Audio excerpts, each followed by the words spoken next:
For starters, Mr. President, thank you so much for your time. We It's really great to be here. appreciate it. Thank you. Okay, you revealed and unveiled your economic plan today for rural Americans. Yeah. We talk about rural Nevada. There are a lot of us out there. Right. And small business is a big issue in Nevada.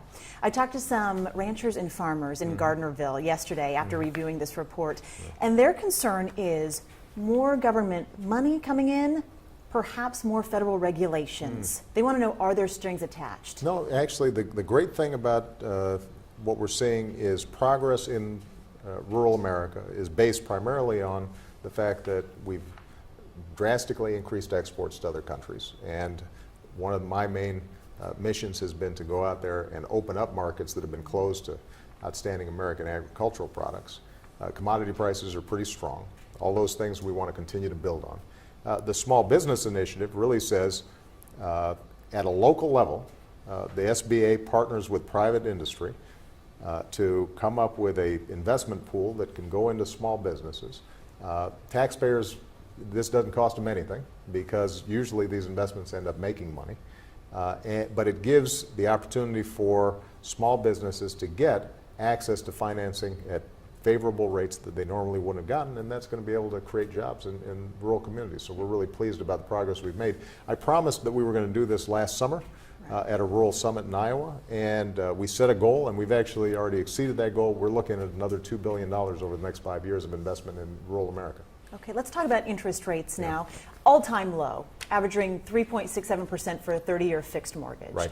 You saw the Kellers a couple of weeks ago in was a Reno. great visit. Great visit. I'm glad to hear that. Unlike the Kellers, though, a lot of people don't have access to either government-backed loans Right. or they cannot refinance. They say the banks are not working with us. What is your administration doing to ensure that all responsible homeowners have access to these rates? We have a very specific proposal, and all that needs to happen is Congress needs to pass it. At a relatively modest cost, Congress could make sure that every single American whose homes are underwater, that they could refinance and take advantage of these historically low rates. And like that family that I met in Reno a couple of weeks ago, the Kellers, they could be saving $3,000 a year on their mortgage. And ultimately, this would be good for the housing market, but it's also good for all businesses because if consumers have $3,000 extra in their pockets, that's $3,000 they can spend at a business, buying a computer or going to a restaurant or buying a new coat. It will end up boosting the economy as a whole. So Congress needs to act. There's nothing that should be that complicated about it.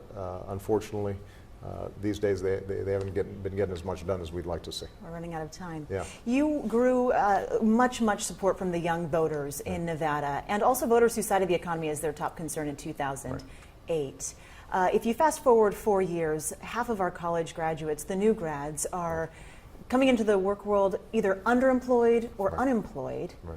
How do you win those voters back, and how do you win Nevada in 2012? Well, look, we've gone through the worst financial crisis and economic crisis since the Great Depression. We've made significant progress. People obviously recognize we need to make more, and young voters in particular are out there struggling, recent grads. A couple of things that we need to do. First of all, make sure that they're not loaded up with too much debt, which is why we've been so insistent on asking Congress to ensure that their student loan rates don't get doubled.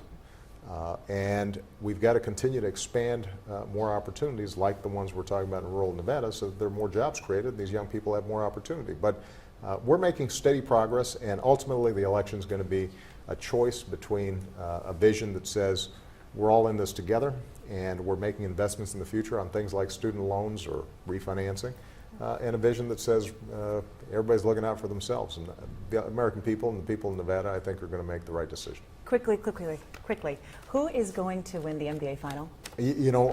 Both teams look terrific, and I'm looking forward to a good series. Hopefully it'll go 7 games, but I can't make a prediction right now. They both look pretty tough. All right. Mr. President, Great thanks to so see much you. for your time. I Really really enjoyed appreciate it. it. Thank you so much. Thank you. You bet.